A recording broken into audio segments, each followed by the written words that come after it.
مخاطب بطاہا ویاسین وصاحب الدین الظاہر والزمان الباہر واللسان الذاکر والقلب الشاکر واللبائل الحاضر والأمهات الطواهر والنبي الممجد والرسول المسدد سمي في السماء أحمد وفي الأرض أبي القاسم محمد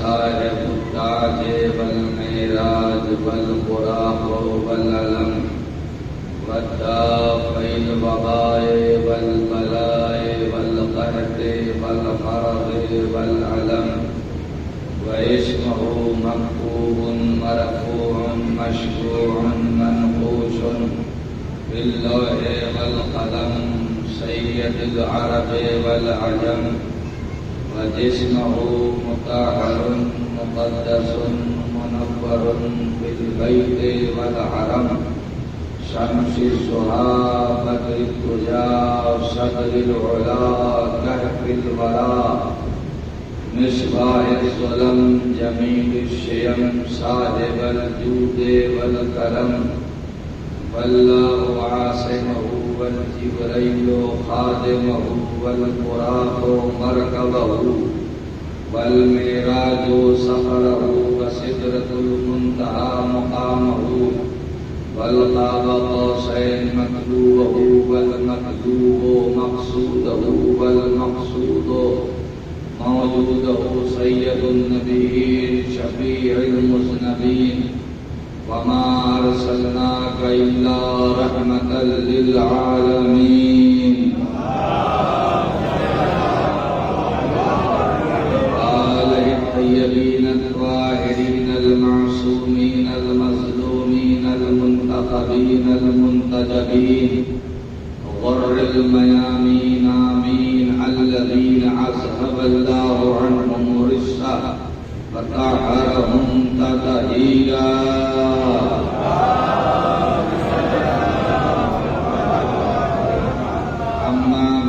فقد قال الله تبارك وتعالى في كتابه الكريم وهو أصدق القائلين بسم الله الرحمن الرحيم الرحمن علم القرآن خلق الإنسان علمه البيان الشمس والقمر بحسبان والنجم والشجر يسجدان صلوات محمد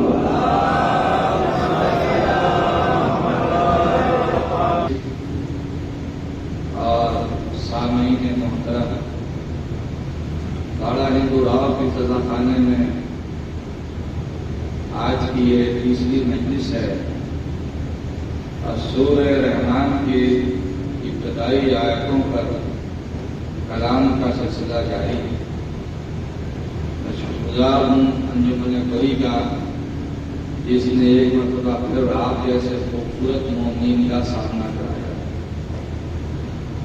اور ہمارے حج کے ہم میدان مینا و مکہ کے ملاقاتی جناب شمشور بھائی کا یقیناً بڑا لطف آ رہا ہے آپ کے درمیان کلام کرنے میں۔ کل کی گفتگو الرحمن پر تھی۔ پہلا ورڈ الرحمن ہے، دوسرا علامہ ہے، تیسرا قرآن ہے اور چوتھا خلقہ ہے اور پانچویں مرحلے کا انسان ہے۔ صلوات بھائی محمد علیہ وسلم۔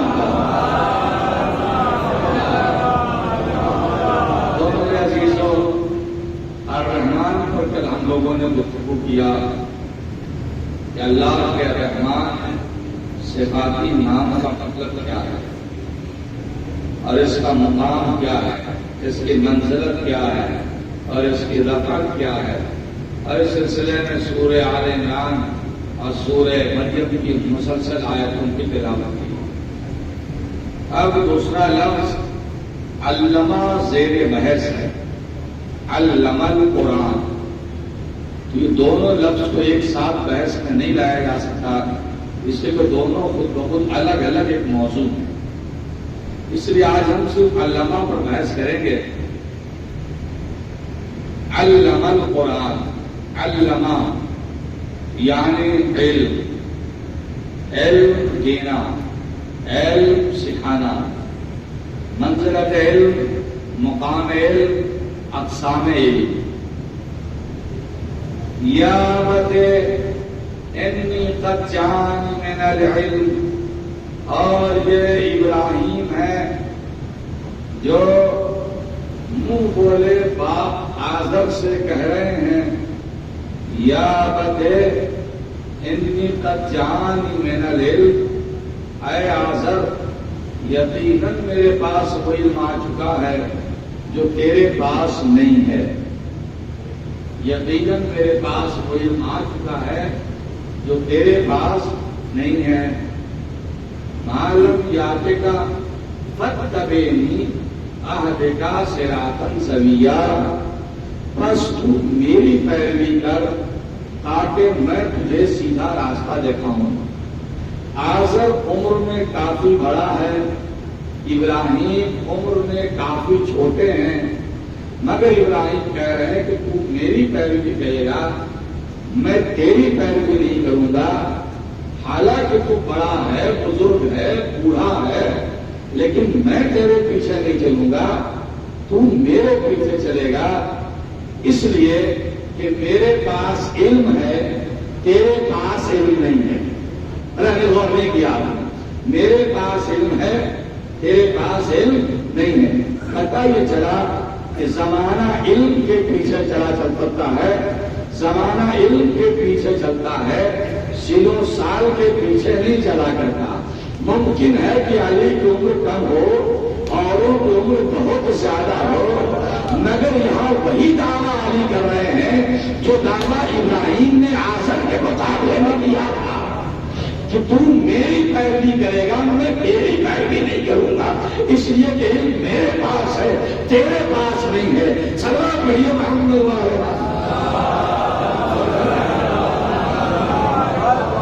میرے پاس علم ہے، تیرے پاس علم نہیں ہے۔ علم دو طرح کے ہوتے ہیں، ایک غیبی علم ہے اور ایک مادی علم ہے، ایک کسبی علم ہے اور ایک وحی علم ہے۔ ایک علم وہ ہے جو ہم سیکھتے ہیں اور ایک علم وہ ہے جو وحی ہے۔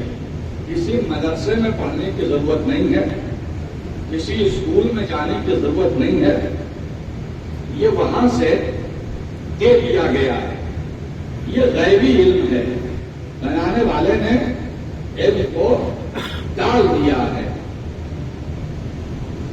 علم کو ایک دم ڈال کر بھیجا ہے، الگ سے سیکھنے کی ضرورت نہیں ہے۔ ہر موبائل میں دو میموری ہوتی ہے، ایک ایکسٹرنل اور ایک انٹرنل۔ ایکسٹرنل مانے باہر سے بھرنا ہے، اور جو انٹرنل لگی ہوئی ہے ضرورت کی ساری چیزیں اس انٹرنل میموری میں کمپنی نے ڈال کر دیا ہے۔ کس کس ایپ کی آپ کو ضرورت ہے وہ سارے ایپ اس میں پڑے ہوئے اسٹور ہیں، ساری اپلیکیشن اس کے اندر اسٹور ہیں، یہ انٹرنل میموری ہے۔ نہیں سمجھ میں آ رہی میری بات، میں سمجھا نہیں پا رہا ہوں آپ کو۔ چونکہ اتنی ننھی سی مخلوق ہے لیکن وہ قطار بنا کر چلتی ہے، ایک کے پیچھے ایک، ایک کے پیچھے ایک، جبکہ چونٹی کی بینائی بہت کمزور ہوا کرتی ہے، زیادہ دور تک چونٹی نہیں دیکھ پاتی ہے، اس کی بینائی کمزور ہوتی ہے، مگر وہ ایک کے پیچھے ایک چلتی ہے۔ اس کو قطار بنا کر چلنا کس نے سکھایا؟ اس نے کس مدرسے میں جا کر پڑھا، کس اسکول میں جا کر چونٹی میں پڑھا کہ ہم کو قطار بنا کر چلنا ہے؟ اچھا یہ بھی ایک العجبی ہے کہ کہنے کو تو ہم اشرف المخلوقات ہیں، یہ ننھی سی مخلوق ہے مگر قطار بنا کے چلتی ہے، اور ہم وہ ہیں جو کبھی قطار میں نہیں چلتے، سب اپنی ڈبلی اپنا راہ چلنا پڑیے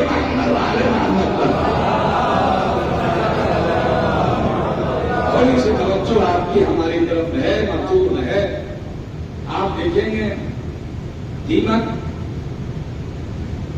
وہ آنکھیں نہیں ہوتی، یہ بلائنڈ ہے، دیمک اندھی ہوتی ہے، مگر آپ جنگلوں میں صحراؤں میں جا کر دیکھیں تو دیمک ایسا گھر بناتی ہے کہ دور سے دیکھیے تو کسی راجا کا قلعہ معلوم ہو، ایسا اس کو ڈیزائن دیتی ہے، دیمک ایسا گھر بناتی ہے، جبکہ وہ بلائنڈ ہے، قدرت کی بلائنڈ نابینا انجینئر ہے جو ایک ایسا گھر بناتی ہے کہ اچھے اچھے حیرت زدہ ہیں اس نے کیسے بنایا اور کیوں کر بنایا، اور اس کے ایک کنبے میں تقریباً 10 لاکھ دیمک رہا کرتے ہیں، ایک کنبے میں 10 لاکھ دیمک کا کنبا ہوتا ہے، اور وہ ایسا گھر بناتی ہے اس میں پورا انتظام ہوتا ہے کہ ہوا کہاں سے آئے گی اور کہاں سے نکلے گی، روشنی کہاں سے آئے گی کہاں سے گزرے گی، اوس کہاں سے آئے گی کہاں سے گزرے گی، وینٹیلیشن کا پورا انتظام دیمک اپنے گھر میں کرتی ہے۔ یہ قدرت کی اندھی انجینئر ہے، ایسا گھر بنا رہی ہے جس میں نہ دھوپ رک رہی ہے نہ ہوا رک رہی ہے۔ ایک ہم ہے کہ 1 انچ 1 فٹا زمین پر قبضہ کرنے کے لیے اپنے گھر کی ہوا بھی بند کر لیتے ہیں اور روشنی بھی بند کر لیتے ہیں، بند کر لیتے ہیں کہ بند۔ اللہ نے ان کو بے خطا علم دیا ہے جو کبھی خطا نہیں کرتا، بے خطا علم دیا ہے۔ آپ بکری کے سامنے بہترین کباب رکھ دیجیے، بکری کھائے گی نہیں کھائے گی، کہنے بھی ہمارا تو اس سے پرہیز ہے، میں اسے نہیں کھاتی، میرا تو اس سے پرہیز چلتا ہے، میں یہ نہیں کھاتی۔ ہاتھی اتنا بڑا جانور ہے، اس کے سامنے آپ نہاری رکھ دیجیے، کہا نہیں بھائی ہمارا تو پرہیز ہے، ہمارا تو پرہیز ہے۔ علم دینے والے نے ہمیں سکھا دیا ہے کہ ہمیں کیا کھانا ہے، پتہ نہیں کیسے سننا ہے، کیا کھانا ہے اور کیا نہیں کھانا ہے۔ شیر کے سامنے گوشت کو دھو کے رکھ دیجیے، منہ نہیں لگائے گا، جب بھی کھائے گا تازہ کھائے گا، خون کا پکا ہوا کھائے گا۔ گدھ کے سامنے تازہ رکھ دیجیے، وہ نہیں کھائے گا، کہا ہمارا تو پرہیز ہے، جب بھی کھائیں گے موٹا کھائیں گے، ہے نا۔ چمگادڑ کبھی دن میں نہیں اٹھتی ہے نا، راتوں میں وہ اپنا سارا تماشا دکھاتی ہے۔ تو ان کے پاس اللہ نے بے خطا علم دیا ہے، جس کو بتا دیا کہ تمہاری جزا کیا ہے، لاکھ آپ کوشش کر لیجیے وہ وہی کھائے گا، کوئی دوسری چیز رکھیے گا تو وہ منہ پھیر لے گا اور کہے گا کہ بھائی میرا تو پرہیز ہے۔ کیوں؟ اس لیے کہ یہ اپنے علم کے مطابق زندگی جیتے ہیں، سوائے حضرت انسان کے کہ شوگر 400 کے پار ہے، سامنے کھیر رکھی گئی، اب ہم کو تو ہے شوگر مگر آ گئی ہے تو 2 چمچ کھا ہی لیتے ہیں، رات میں تھوڑی زیادہ کھا لیں گے۔ یہ انسان ہی ہے فقط جو ہمیشہ اپنے علم کے خلاف جا کر کام کرتا ہے، اپنے علم کے خلاف جا کر کام کرتا ہے ہمیشہ اپنے، چونکہ ہم جاننے کے باوجود بھی علم کے خلاف جا کر کام کرتے ہیں، اس لیے ہمیشہ ہمارے لیے ضرورت رہی کہ کوئی قرآن پکڑ کے ایٹھنے والا موجود رہے، کیا یہ کیا کلام ہے، کم وقت تجھے شوگر ہے، اب تو مان جا، زیادہ کھا لے گا تو ہاسپٹل میں چلا جائے گا۔ تو یہ جو ہر لمحہ جگا رہا ہے، اسی کو کبھی نبی کہتے ہیں، کبھی امام کہتے ہیں، کبھی ولی کہتے ہیں۔ سلام بولیے محمد والے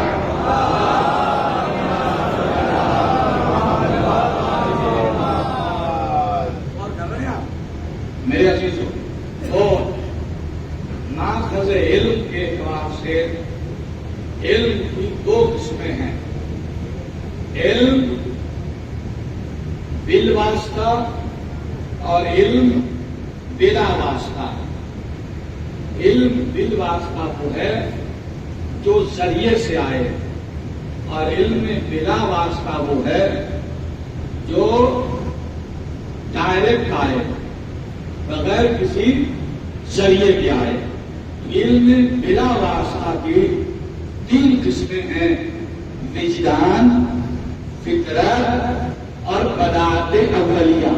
علامہ کی تفسیر ہو رہی ہے آپ کے سامنے، وجدان، فطرت، بداعت اولیہ۔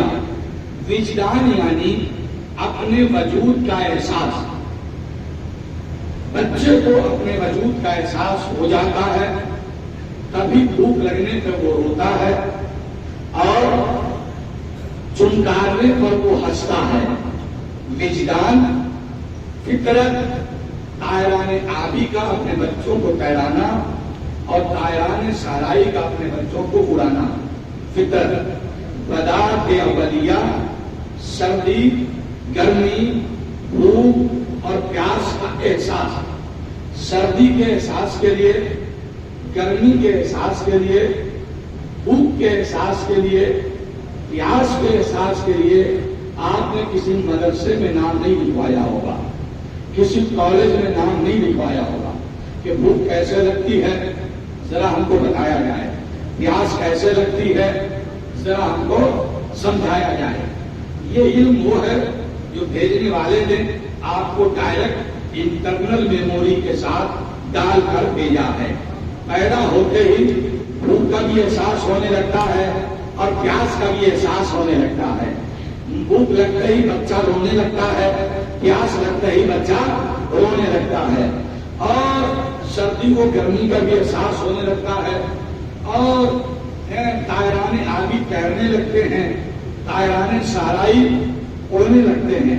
نہیں غور کر رہے ہیں میرے دوستوں، میرے عزیزوں، آپ نے دیکھا ہوگا یہ جو ننھی سی مخلوق ہے چوہا، چوہا جس کا حجم 4 انچی 5 انچی ہے، یہ ننھی سی مخلوق ہاتھی کے پیٹھ پر کھیلتی ہے۔ چوہا ہاتھی کے پیٹھ پر کھیلتا ہے، سونڈ سے چلے گا اور دم سے اترے گا، ایک دم سے ہاتھی کے پیٹھ پر کھیلتا ہے۔ اور بلی کو دیکھا اور سیدھے بھاگ کر بل میں گیا، کہا چوہے کو کون بتا رہا ہے کہ تمہارا دوست کون ہے اور تمہارا دشمن کون ہے؟ چوہے کو کس مدرسے میں گیا چوہا، کس یونیورسٹی میں پڑھنے کے لیے گیا چوہا، کیا کسی مدرسے میں نہیں گیا، مگر وہ جانتا ہے کہ میرا دوست کون ہے اور میرا دشمن کون ہے۔ ہاتھی کی پیٹھ پر کھیل رہا ہے اور بلی کو دیکھ کر بھاگ رہا ہے، یعنی اسے تمیز ہے کہ میرا دشمن کون ہے، ہمیں بچنا کس سے ہے اور کس سے مانوس رہنا ہے، کس کو دیکھ کر بھاگنا ہے اور کس کو دیکھ کر نہیں بھاگنا ہے، میرا دشمن کون ہے اور میرا دوست کون ہے۔ یہ 4 انچ کے چوہے کو تو پتا ہے کہ میرا دوست کون ہے اور میرا دشمن کون ہے، مگر ہم مسلمان اتنے بھولے بھالے ہیں کہ 1400 سال گزر گیا، آج تک پتا نہ کر پائے کہ اسلام کا دوست کون ہے، اسلام کا دوست کون ہے اور اسلام کا دشمن کون ہے۔ کبھی امریکہ کی گود میں بیٹھ جاتے ہیں، کبھی اسرائیل کی گود میں بیٹھ جاتے ہیں۔ صلوات پڑھیے محمد والے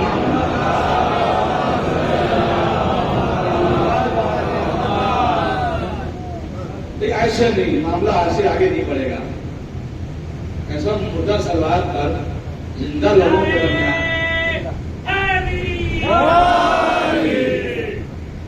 نعرے حیدری، نعرے حیدری، نعرے سرور،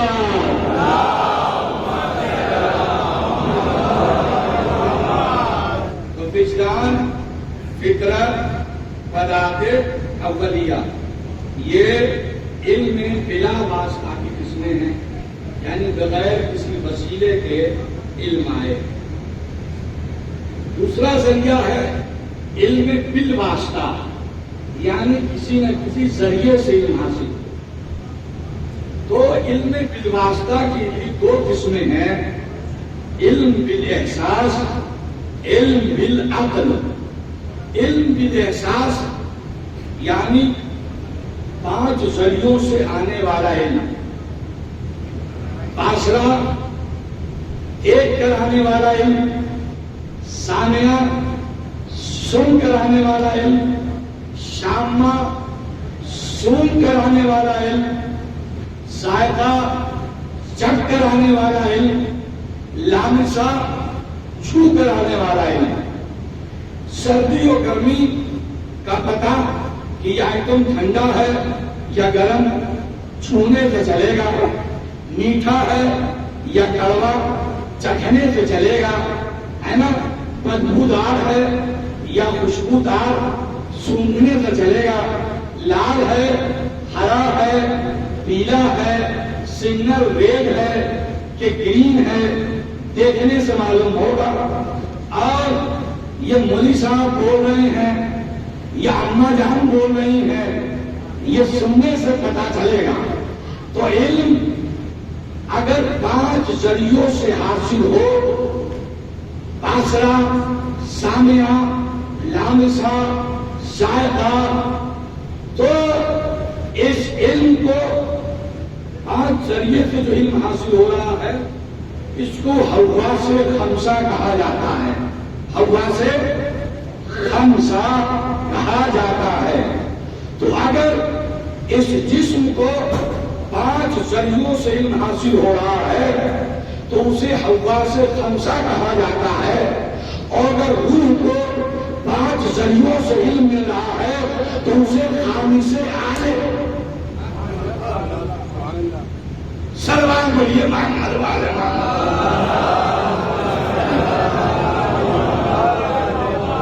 تو جب علم بالاحساس جو 5 ذریعوں سے آیا ہے اسے جب عقل کے حوالے کرتا ہے تو اسے علم بالعقل کہتے ہیں، اس لیے کہ حواس میں آئی ہوئی چیز کبھی کبھی غلط بھی ہو جاتی ہے۔ عقل اس وقت اعتراضوں پر دوڑتا ہے، پھر فیصلہ سناتا ہے کہ یہ صحیح ہے یا غلط ہے، تو اسے علم بالعقل کہا جاتا ہے۔ لیکن یہ سب علم کے مترادفات ہیں، علم کی قسمیں ہیں۔ یہ وہ علم نہیں ہے جس علم کی بات علامہ میں کہی جا رہی ہے، یہ سب علم کے مترادفات ہیں۔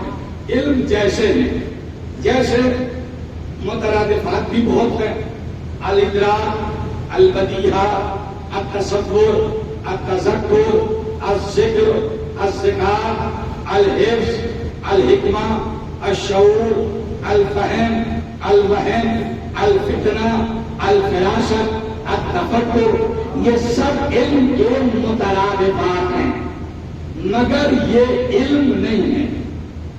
یہ سب علم تو وہ ہیں کہ لقد ارسلنا رسلنا بالبینات، یہ سب مترادفات علم ہیں، علم نہیں ہے۔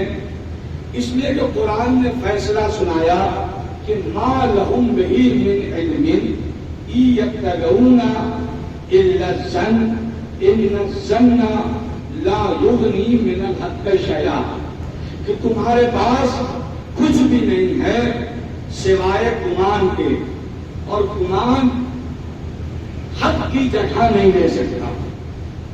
صلوات پڑھیے محمد والے محمد۔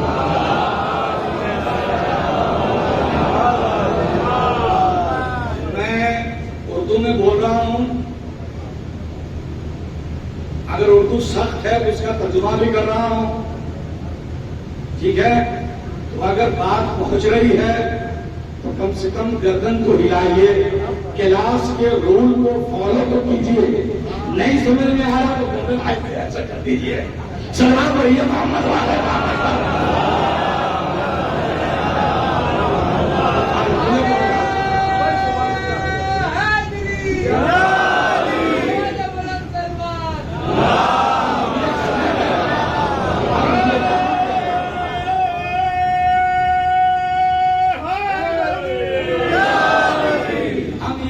آ رہے ہیں کہ گردن کو ایسے ہی کیجیے، اور نہیں سمجھنا ایسا ایسا کر دیجیے. سلمان بھائی محمد والے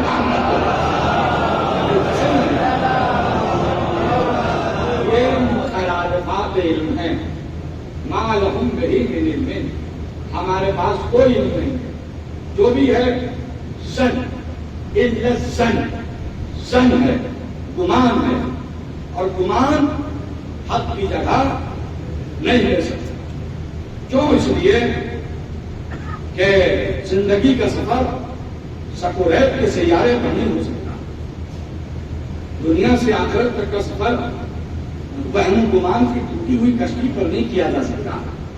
اس کے لیے کوئی سفینہ نجات کی ضرورت ہے کہ نہیں ہے؟ مشہور فلسفی ہیں، کیلیفورنیا یونیورسٹی کے ڈائریکٹر ہیں ایٹکن. ان سے پوچھا گیا کہ آپ ذرا ہمیں اس کائنات کے بارے میں بتائیے کہ یہ کائنات کیسے بنی، کائنات کیا ہے.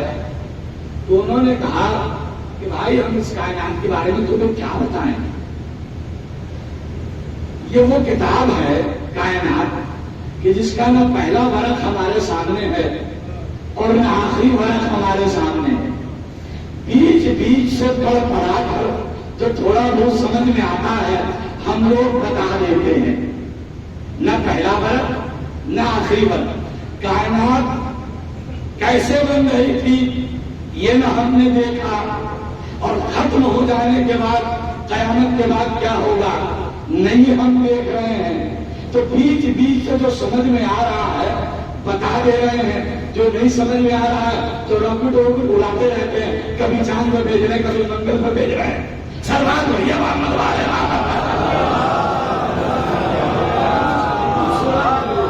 کچھ پتا ہوتا چلے یہ معاملہ کا کیسے بتانا. یہ فقط قرآن ہی ہے جس کے پاس کائنات کی کتاب کا پہلا ورق بھی ہے اور آخری ورق بھی ہے. قرآن کا دوسری سورہ ہے اور انی جاعل فی الارض خلیفہ کی داستان ہے کہ کائنات بنی تو مزہ آ رہا ہے کیا ہوا. اور یہ قرآن ہے جس کا 30واں پارہ ہے لا اقسم بیوم القیامہ ولا اقسم بالنفس اللوامہ. کہ تمہیں نہیں پتا کہ ختم ہو جانے کے بعد قیامت بھی ہے، جب تمہیں قبروں سے نکالا جائے گا، تمہیں اٹھایا جائے گا. سلام علیہ محمد والے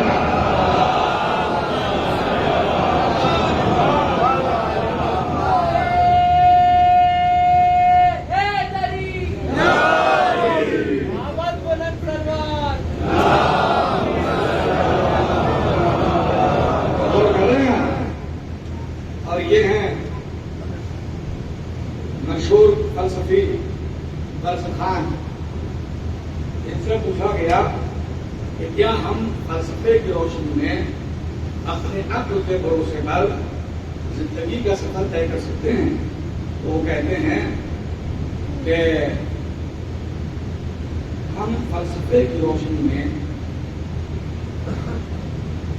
زندگی کا سفر طے نہیں کرتے، اس لیے کہ ہم جتنا بھی پرواز کریں گے ایک خاص حد تک جا کر رک جائیں گے، اس کے آگے کی آخری حد ہم کو پتا نہیں ہے. اور سر جیمز چیز نے تو بالکل آئینہ کر دیا آپ کے سامنے.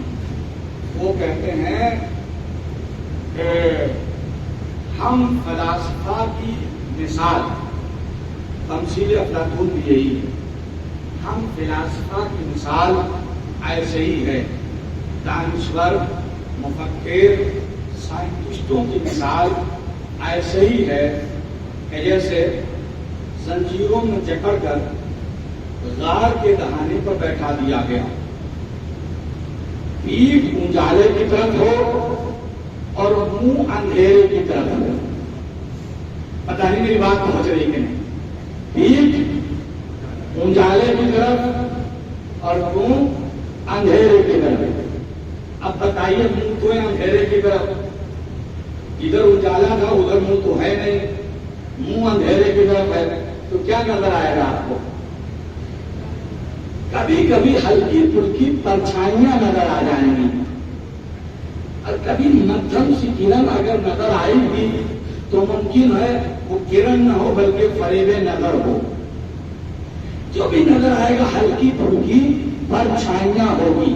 ہم فلاسفہ کی مثال ایسے ہی ہے کہ جیسے رنجیروں میں چکر کر غار کے دہانے پر بیٹھا دیا گیا ہو, منہ اندھیرے کی طرف ہے اور پیٹھ اجالے کی طرف ہے.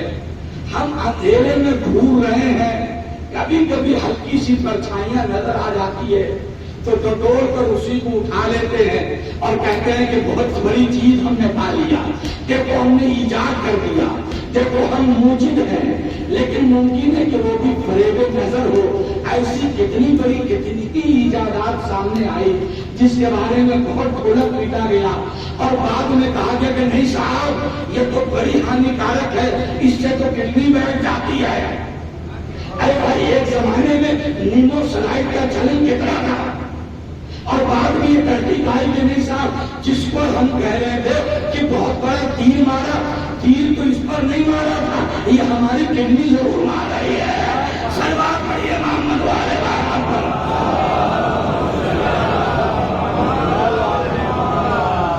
اور یہ معافیت کے امام ہیں حیدر.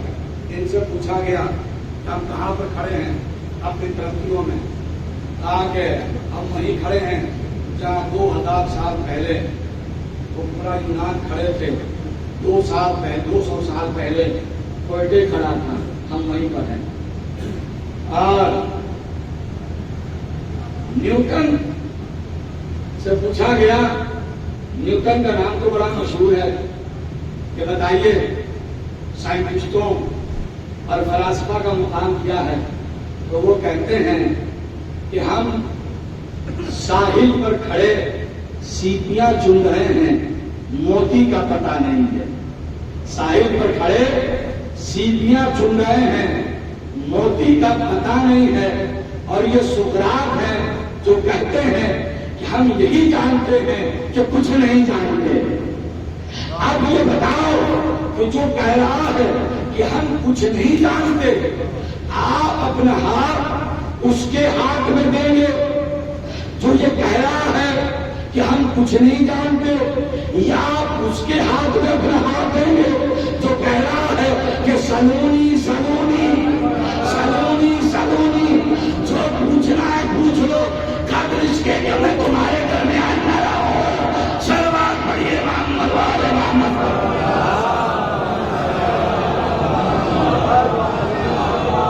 ان سب کے پاس اندازے ہیں, سن ہے, اس کے علاوہ کچھ بھی نہیں ہے. حقیقت کیا ہے یہ کسی کو پتا نہیں. حقیقت اشیاء کیا ہے کسی کو پتا نہیں.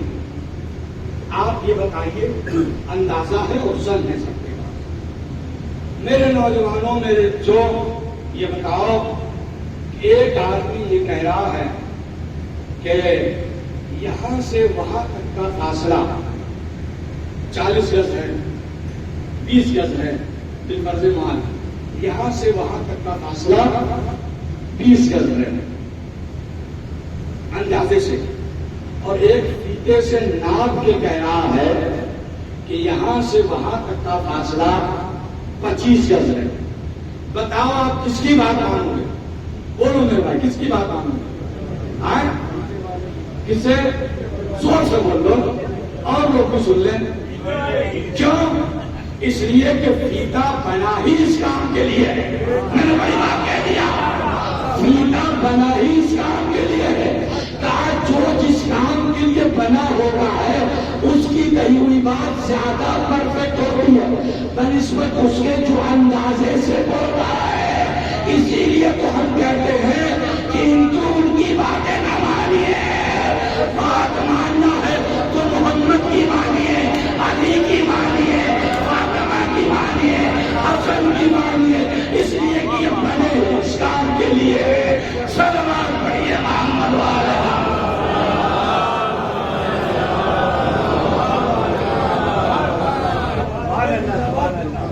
نہیں بول دیا آپ نے. ایک کہتا ہے کہ آسمان حد نظر ہے, اور ایک کہتا ہے کہ میں آسمانے کی سیر کر کے پڑھتا ہوں. بتاؤ کس کی بات ہے؟ جو سیر کر کے پڑھتا ہے. ایک کہتا ہے کہ آسمان حد نظر ہے اور ایک کہتا ہے کہ میں سیر کر کے پڑھتا ہوں. ایک کہتا ہے کہ قبر میں اندھیرا ہوگا اور ایک کہتا ہے کہ میں وہاں رہوں گا اور جہاں میں رہوں گا وہاں سویرا ہوگا. ایک کہتا ہے کہ جنت و دوزخ کچھ بھی نہیں. ایک کہتا ہے کہ جنت و دوزخ ایک حقیقت ہے اور میں اس کا بانٹنے والا ہوں. ایک کہتا ہے کوثر ایک افسانہ ہے اور ایک کہتا ہے کہ کوثر ایک میخانہ ہے اور میں اس کا ساتھی ہوں. میں اس کا ساتھی ہوں. ایک طرف تاریکی ہے, ایک طرف اجالا ہے, ایک طرف نور ہے, ایک طرف تاریکی ہے, ایک طرف اندھیرا ہے, ایک طرف اجالا ہے, ایک طرف شک ہے, ایک طرف یقین ہے, ایک طرف فلاسفہ کا ڈیرا ہے, ایک طرف انبیاء کی ہدایتوں کا سویرا ہے, ایک طرف فلاسفہ کے الجھے ہوئے مسائل ہے, ایک طرف قرآن کے سلجھے ہوئے مسائل ہے, ایک طرف کانٹ ہے, میکا ولی ہے اور ایک طرف حسین ہے اور علی ہے. بتاؤ تم اپنا ہاتھ کس کے ہاتھ میں دو گے؟ تو ہم اپنا ہاتھ اسی کے ہاتھ میں دیں گے کہ جنہیں قرآن کھڑا ہوگا اور جنہیں علی کھڑے ہوں گے. سلام بڑھیا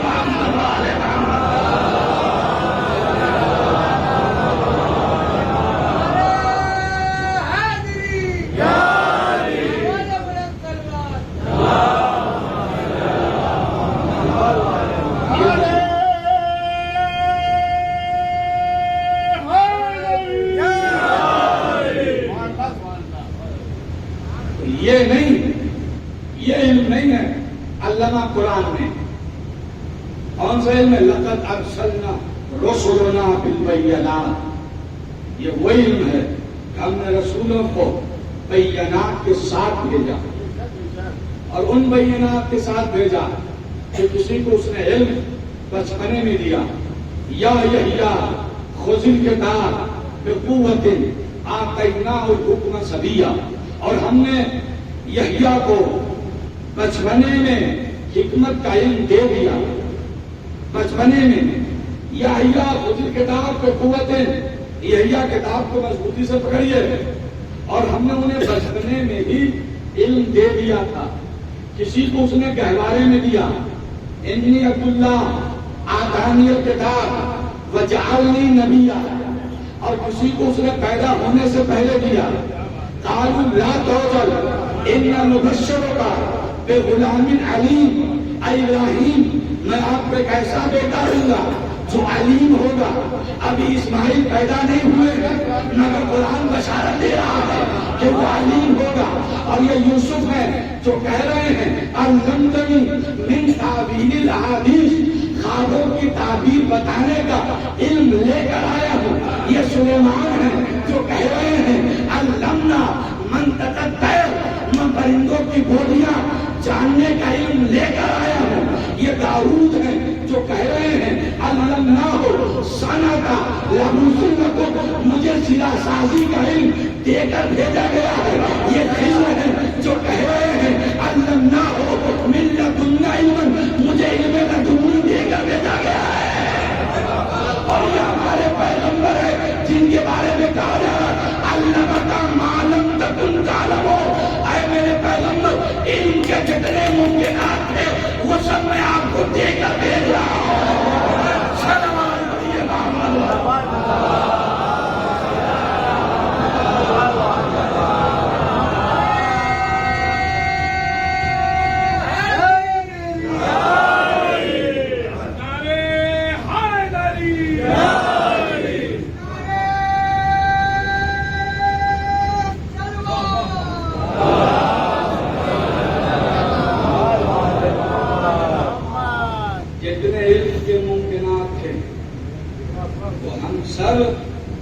آپ کو دے کر بھیج رہے ہیں. اب ایک سوال ہے بچوں سے یا یحییٰ خذ الکتاب بقوۃ آتینا الحکم صبیا، اور بچپنے میں ہی میں نے یحییٰ کو حکمت کا علم دے دیا. کہاں ملا یحییٰ کو علم حکمت؟ کا یحییٰ پیدا ہوئے تو زکریا کے گھر میں، انہیں زکریا کے گھر میں ملا. انی عبداللہ آتانی الکتاب وجعلنی نبیا. عیسیٰ کہہ رہے ہیں میں کتاب لے کر آیا ہوں. کہاں ملی انہیں کتاب؟ کہاں مریم کی گود میں. اور یوسف کہہ رہا علمتنی من تعبیر الحدیث، میں خواب کی تعبیر بتانے کا علم لے کر آیا ہوں. انہیں یہ کہاں ملا؟ یوسف پیدا ہوئے یعقوب کے گھر میں تو یعقوب کے گھر میں ملا. سلیمان کہہ رہے ہیں کہ میں پرندوں کی بولیاں جانتا ہوں، اس کا علم لے کر آیا ہوں.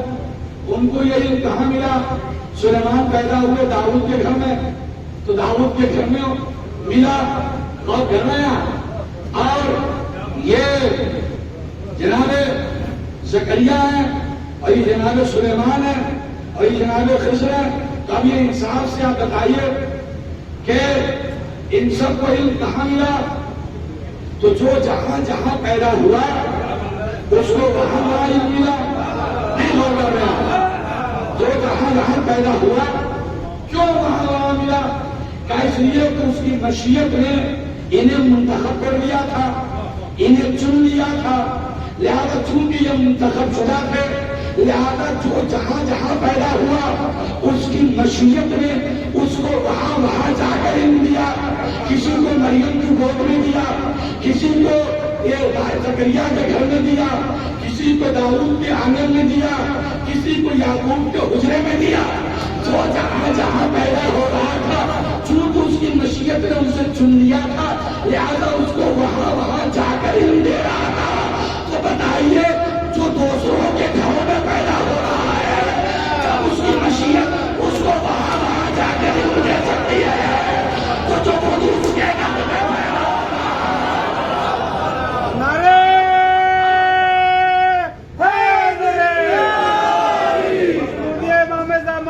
بلندر سلوات.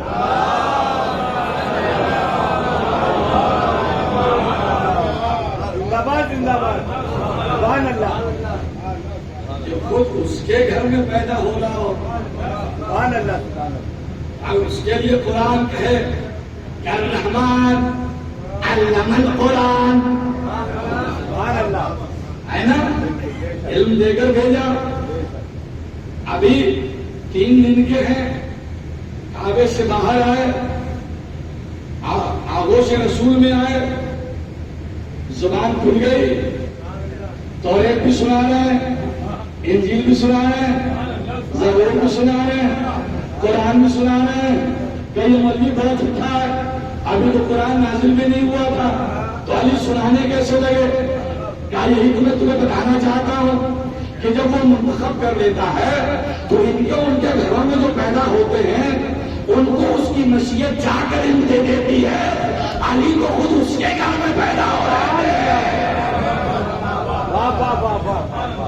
علی کو خود اس کے گھر میں پیدا ہو رہے تھے.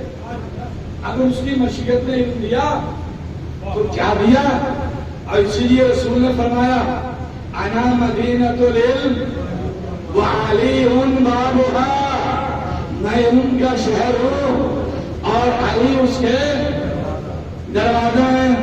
ایک صاحب نے کہا کہ یہاں علی سے مراد یہ علی نہیں ہے. علی عربی ورڈ ہے، اس کے معنی ہے بلند. اس کے معنی ہے بلند.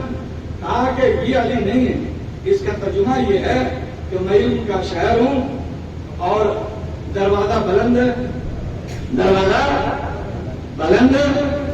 بڑی بات تو بڑی عمدہ ہے کہ میں ان کا شہر ہوں اور دروازہ بلند ہے. علی معنی بلند، دروازہ بلند ہے.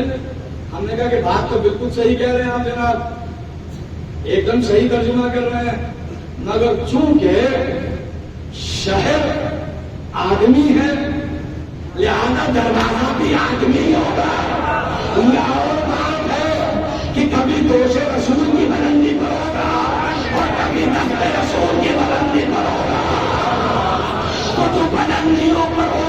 وہی دروازے شہر رسول ہے. سلام پڑھیے محمد والے محمد.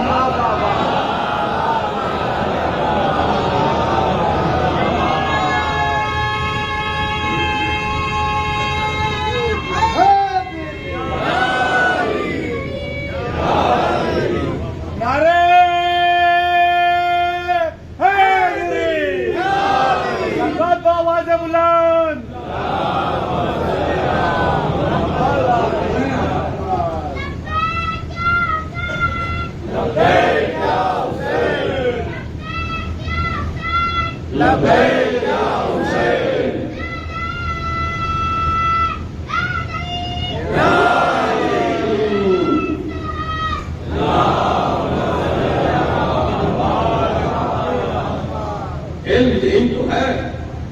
علم یہاں کے علاوہ کہیں نہیں ہے. یہی علم ہے.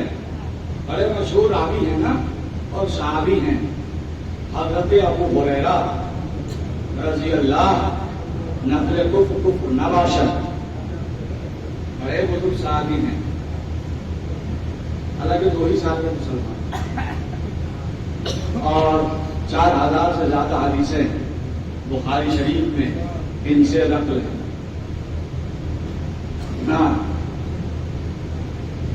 حضرت ابو ہریرہ میں پورے ادب کے ساتھ نام لے رہا ہوں, پورے ادب و احترام کے ساتھ. حضرت ابو ہریرہ بزرگ صحابی یہ کہتے ہیں کہ میرا حافظہ بڑا کمزور تھا. اتنا کمزور تھا کہ جو یاد کرتا تھا بھول جاتا تھا. جو یاد کرنا تھا. اچھا, ہر آدمی اپنے سامنے والے کو اپنے ہی آئینے میں دیکھتا ہے. اب بات سمجھ میں آئی کہ رسول پر نسیان کا الزام اور ہذیان کا الزام کیوں لگایا گیا. سلام بھیا محمد والے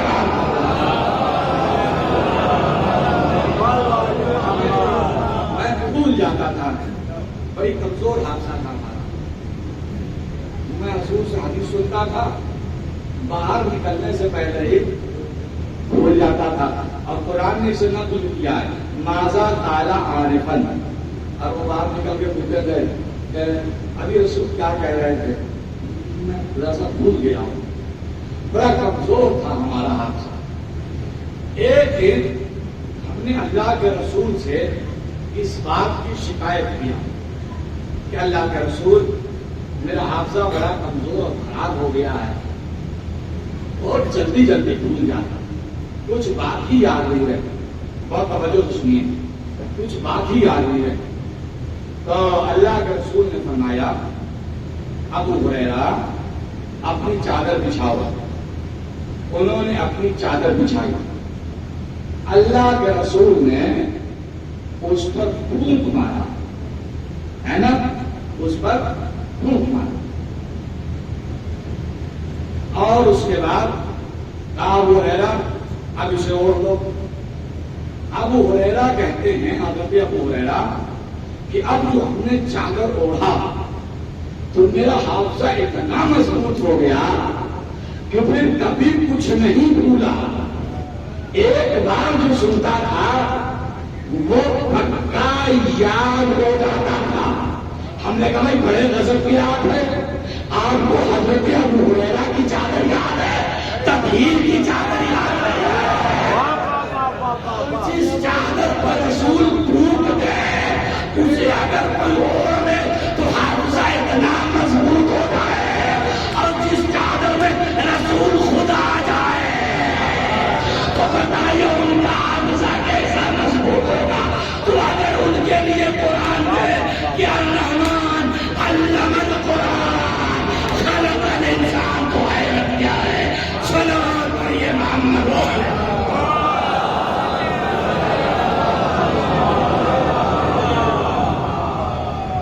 میرے عزیزوں اور میرے بھائیوں, یہ تھا چادر کا اثر. توڑ دیا ایک بار, ایک دم مضبوط ہو گیا آپ کا. اور یہاں تو رسول خود آ گئے, انجتن میں شریک ہو گئے. آپ جان جائیے میرے عزیزوں, علم 2 طرح کا ہے. ایک نسبی علم ہے اور ایک وحی علم ہے جو تکوین میں اللہ کی کرنی چاہے، ان کی خمیر میں اس علم کو ڈال کرنی چاہیے۔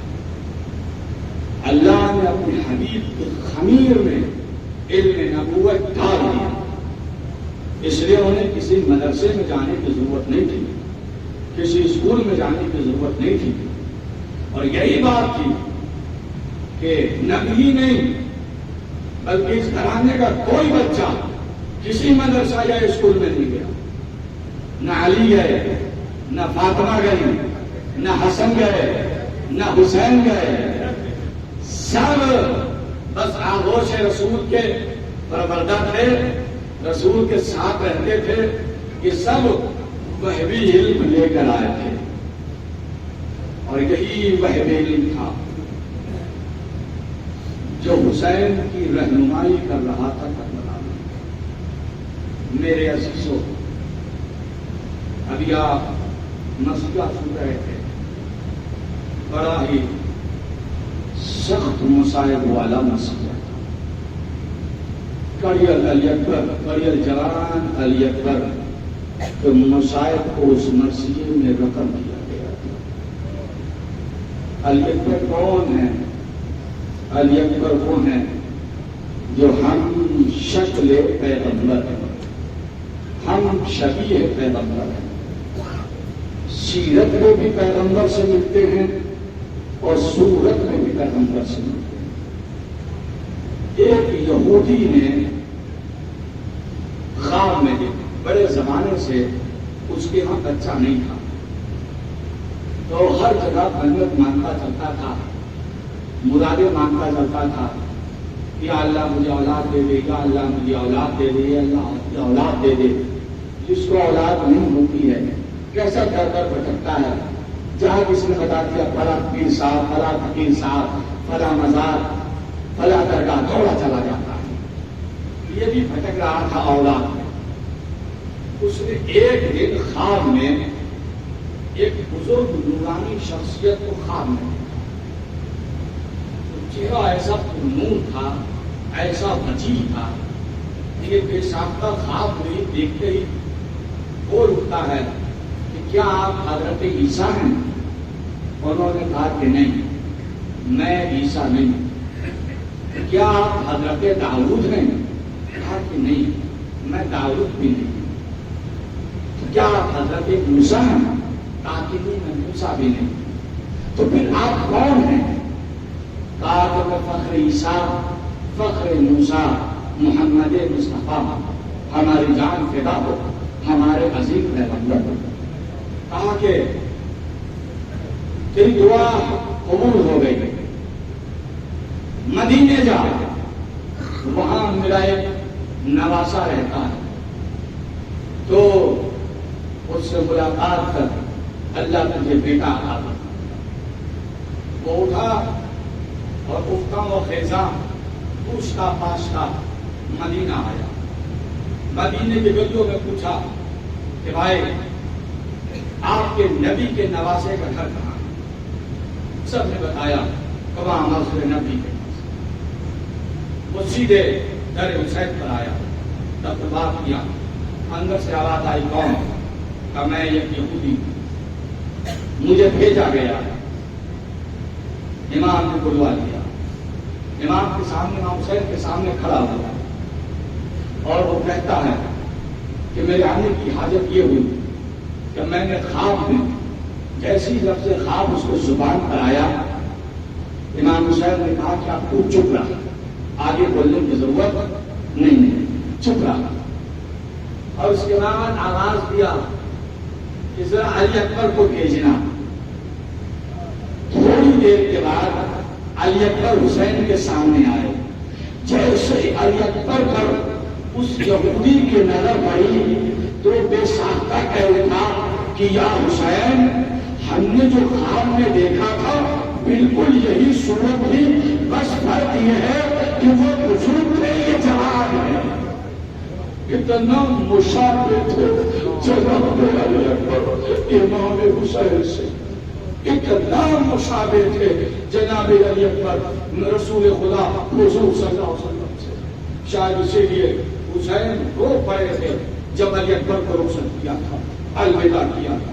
میرے عزیزوں اور میرے بھائیوں, ایک شخص رو رو کے دعا مانگ رہا تھا کہ اللہ مجھے اولاد دے اور اسے جوانی میں موت دے. بڑی اچھی دعا ہے نا, دعا کر رہا ہے کہ اللہ مجھے اولاد دے اور اسے جوانی میں موت دے. اللہ نے اسے اولاد دیا اور جوانی میں اس کے لڑکے کو موت آئی. لوگ سوچتے تھے کہ اللہ یہ ایسی دعا کیوں مانگ رہا ہے, یہ ٹھیک ہے کہ اولاد دے, یہ دعا ٹھیک ہے, یہ تو کہہ رہا کہ جوانی میں موت آئے. لیکن جب اس کا بیٹا مرا تو وہ جو بیٹے کے جنازے پر جھکا تو یہ جھکنے کے بعد کہتا ہے کہ آقا حسین میں اسی لیے اولاد مانگتا تھا اور کہتا تھا جوانی مجھ سے موت آئے.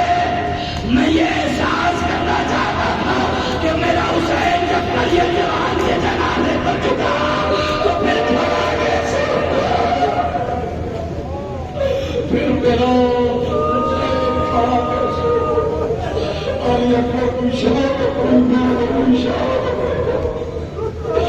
حسین نے جب علی اکبر کو رخصت کیا ہے, گھوڑے پر سوار کیا ہے, تو کہا میں اس کو بھیج رہا ہوں جو کردار میں, کردار میں, رفتار میں, سیرت میں میرے جب سے مشابہ ہے.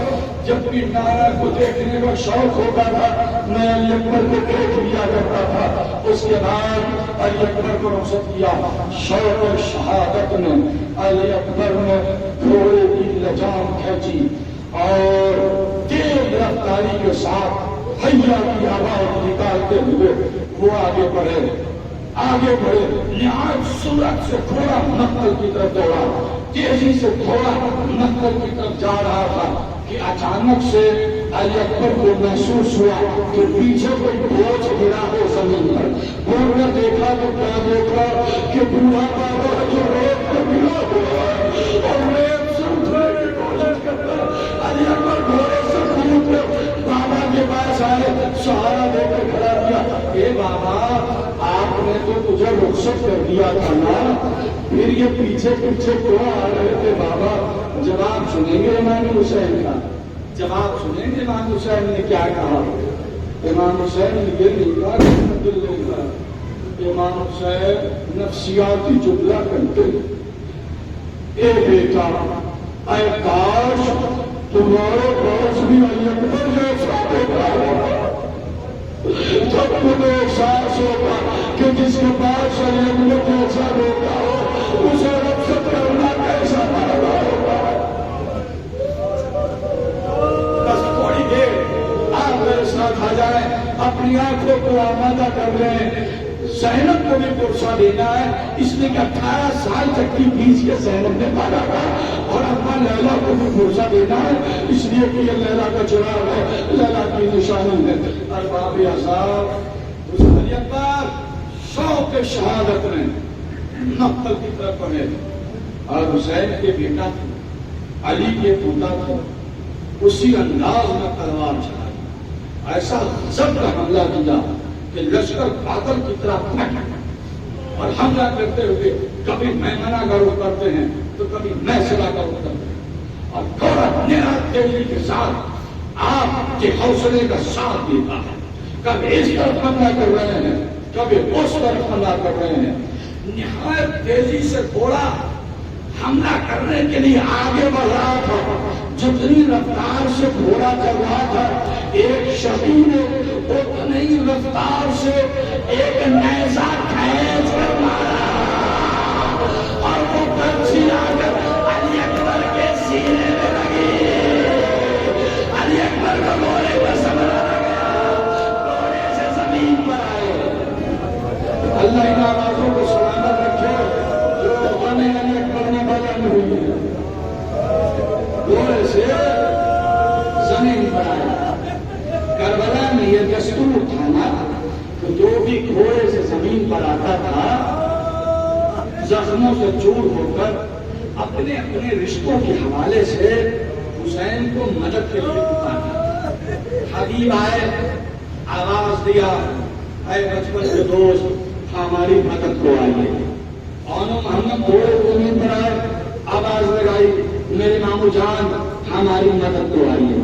قاسم گھوڑے سے زمین پر آئے, آواز لگائی, چچا جان ہماری مدد کو آئیے.